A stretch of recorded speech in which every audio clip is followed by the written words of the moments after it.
பத்தி பேசணும் அப்படின்னா குரூப் 2 இல்ல குரூப் 4 பொறுத்த வரைக்கும் பேசணும்னா, இப்போ ஒருத்தவங்க எம்பிபிஎஸ் படிக்கிறாங்கன்னா கண்டிப்பா they know they'll become a doctor one day அப்படின்னு சொல்லலாம்.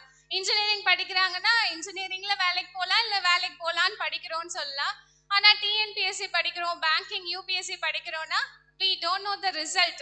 நமக்கு வந்து இதுதான் ரிசல்ட், இதுதான் ரேங்க், இந்த வேலைக்கு தான் போக போறோம் நம்ம யாருக்கும் தெரியறது கிடையாது.